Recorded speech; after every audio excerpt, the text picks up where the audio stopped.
So hello and welcome to our look ahead to what the papers will be bringing us tomorrow, and with me to do that are theologian and writer Vicky Beeching. We've also got our broadcaster Henry Bonsu here as well. We'll be speaking to them in a moment. He's an old friend of mine. I'm laughing. Our broadcaster. I'm yours. You're all ours. We're going to have a look at the front pages in brief first before we discuss them in detail. The Independent leads on the Labour leader Ed Miliband promising to rescue Britain's struggling middle classes. The Telegraph has Maria Miller on its front page. The paper claims she now faces questions over tax paid on the sale of a property. The front page of the Metro headlines the hunt for the killer of a British millionaire found dead in Spain. And The Guardian also leads on Maria Miller, saying the Prime Minister is now at odds with top Tories as pressure grows on Miller to resign. The Mail's headline is "Too polite to make a fuss." The paper claims elderly people are enduring appalling NHS care because they're afraid to speak up. Here's The Sun, which has an EastEnders exclusive on its front page. I said our broadcast because you're back on the BBC. I know, man. You're always ours. Hey, it's been too long. I'll become yours one day. And you will become ours one day. So let's start with the Daily Telegraph. The Maria Miller saga continues, even though Grant Shapps this weekend has asked us to draw a line under it, which is possibly the worst thing a politician can ask the press to do.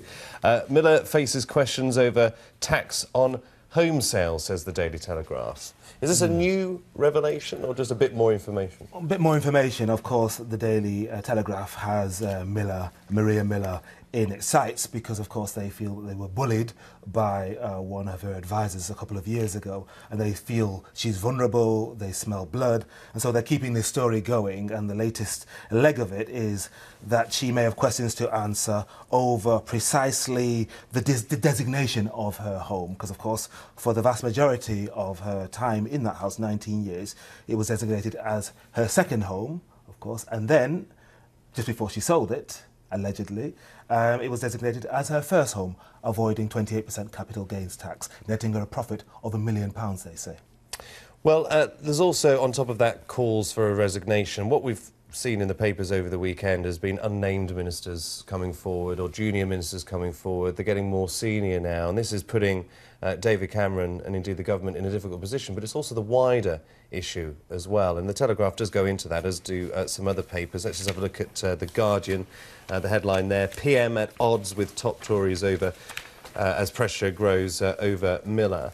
Because it's not just about her anymore, is it? I mean, this is about public trust as well. And it's about the, I mean, the whole Common Standard Committee really is under scrutiny, I think, whether or not politicians can or can't mark their own homework and whether the public actually have trust in them to uphold things. I mean, to see that the figure that she owed reduced from over 45,000 to under 5,000, I mean, it does sort of, I don't know, it seems a bit mind-boggling, I think, yeah. and especially to hear Ian Duncan-Smith defending her when he oversees a department that's responsible for ATOS and benefit cuts. You think about people that are really struggling with benefit cuts. You know, if anybody kind of fiddles their own books, they're looking at having their house repossessed, but then in her case you see somebody getting a slap on the wrist and seeming to walk away. So I think because we are all feeling a huge sense of empathy for people that are dealing with you know, low incomes and benefit issues, this particularly is quite inflammable in that environment, I think.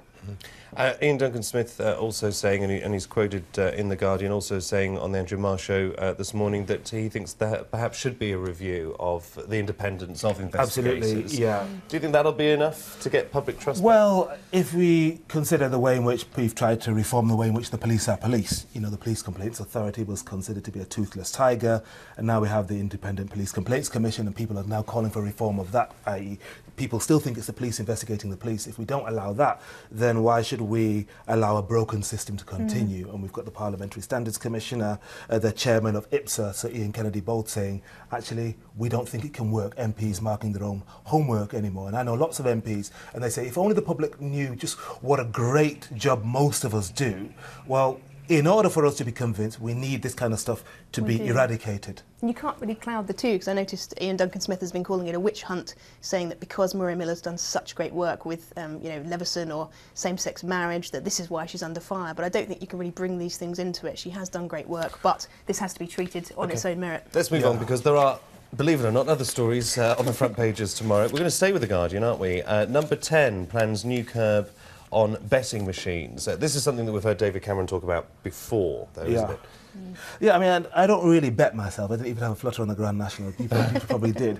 But it's to do with something called fixed odd betting terminals, FOBTs, sometimes known as the crack cocaine of gambling, and people can find themselves spending huge amounts of time on this, just losing huge amounts of money, and apparently the Prime Minister wants safeguards introduced, because of course here's a government that when it came into office said that New Labour had essentially legalised 24-hour gambling, 24-hour drinking, and hasn't really done much about this, and we're seeing... But it is absolutely rampant. £300 Absolutely, a minute. yeah. I know, and at the moment they're taking up 9% of high street floor space just with these machines. So in really poor areas. Exactly, in really poor areas, they're popping up everywhere, and Cameron's actually saying that you need to have more crackdowns. So if you've been playing, for more than 30 minutes, you need a pop-up. If you've been betting more than £250, you need a pop-up saying, hey, just consider what you're doing, giving people that moment just to step back, because the adrenaline flows. I've spoken to a lot of young people that are really addicted to these, and they just say you just get lost in it. You get lost in the excitement. You forget it's real money. And if we can put these little safeguards in place just to help people to just step back, I think that actually is a very good idea. Up to £300 a minute, you haven't got much time to think about how much you're losing. Exactly. Well, this is it. Exactly. But I think this is kind of slightly anathema to some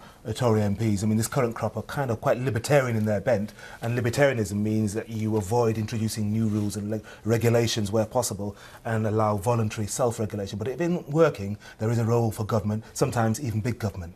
Now, it wouldn't be the start of a week without a story about the NHS. The Daily Mail brings that to us tomorrow. The headline, "Too polite to make a fuss." According to the paper, tens of thousands of elderly patients are enduring appalling care in the NHS, but they're too frightened or It's too so polite sad. to I mean, complain. this is really classic Britishness, I think, coming back to bite people. Aren't we all a bit guilty? But I think we of are. I mean, they're that? basically saying here that not only do people not want to make a fuss because of their sort of innate politeness, but they're worried that if they do make complaints, that will then kind of come around and come back to haunt them in terms of the staff treating them badly. It says here that over half of people receiving care on the NHS are over 65, but only 2/3 of the complaints that come in are from them. So that basically the balance isn't correct. So there should be a lot more complaints coming from those people, but there aren't. So it's clear that people are not speaking up. These are complaints as they're being treated. It's not necessarily just generally, afterwards. Yeah. And we've seen a lot of cases of elderly people being hugely vulnerable, starved on wards, not getting water, not getting food,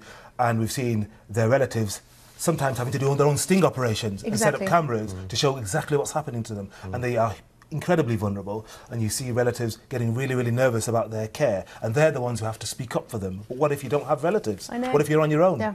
I think we're all very aware that we're all going to be living longer and possibly struggling financially if the austerity carries on, so I think all of us can put ourselves in their position and There are think... forms you can fill in, though, aren't there? There are questionnaires you can fill in after you've had NHS care. But in some sense, that's too late, isn't it? I guess they're talking about real time. This is why I asked it, so it's at the time. Makes sense. Should we go back to the Daily Telegraph? There's quite an array of stories on there, on their front page, isn't there? The latest high-speed rail link number 2 hitch.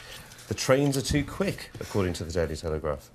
Which is odd because, I mean, one of the reasons why we're about to spend £50 billion is we want to reduce the time it takes from London to Birmingham from 1 hour 20 to about 50 minutes, and London to Manchester from, and I should know this because I kind of am from Manchester, from 2 hours and 8 minutes to about 1 hour and 20 minutes. But apparently they'll be too fast, and they want to slow them down for environmental reasons. And I think an MP's committee is going to make this clear later on this week. But then what's the point then? It's really difficult because basically it's a massive glitch coming in as the environmental watchdogs say that the emissions are going to be a real problem, so they're going to have to slow their speeds down from 225 to 185 miles an hour. And if they do slow down to that degree, they'll only actually be 25 minutes faster than existing services. So when you think about the cash we're going to be investing for only 25 minutes knocked off a journey, it's really not that much. A lot can happen in 25 minutes. Well, there's that guy who built the Eden Centre in Cornwall. Exactly. So chuck us a couple of billion. Yeah. Maybe we need to listen to him, send him something. Polish MP lives in the United Kingdom to see why it's so good. This is a Polish MP who's actually living as a migrant in London. He's tried to follow the exact procedure that they take, getting the cheapest airline, trying to find some cheap accommodation, trying to find a job. Fascinating story. Yes, he's basically undercover, so he's kind of doing what the Polish immigrants do to see why it's so good. So it says here that he's attempting to live on really a minimum wage and figure out why so many Poles prefer Britain to their homeland. He's going to see why it's better and then go home and take the secrets that he discovers back to Poland.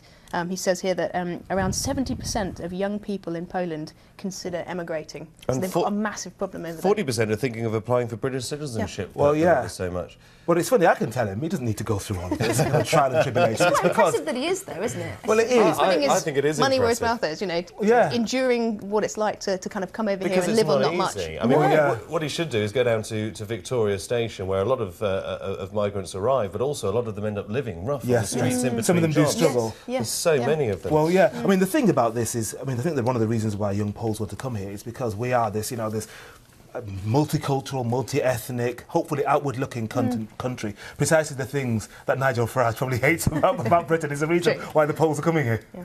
Now, on to the Independent. There must be an election coming on. Miliband to the rescue of the middle classes. Ed Miliband's promised to rescue Britain's struggling middle classes, warning that the cost of living crisis could last for another 5 years. Yeah, I mean, some Labour MPs aren't very impressed with this because they don't think it's kind of maybe ready enough. I mean, this is a guy who's meant to have made this big lurch to the left in order to keep Unite and the GMB and the other unions on board.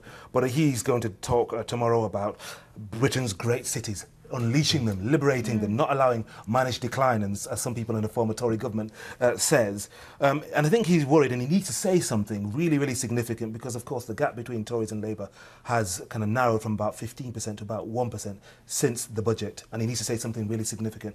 A lot of MPs, a lot of Labour MPs are probably not sure that rescuing the middle classes is it. He's got to reach out beyond people that are on a low income to help people in the squeeze middle know that Labour is the party for them too.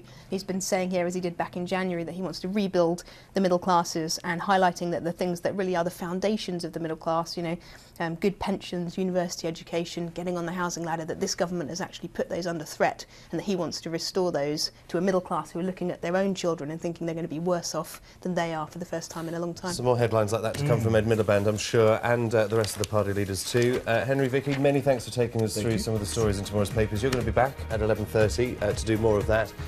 Thanks to you as well for joining us. Do stay with BBC News. Coming up next is Click.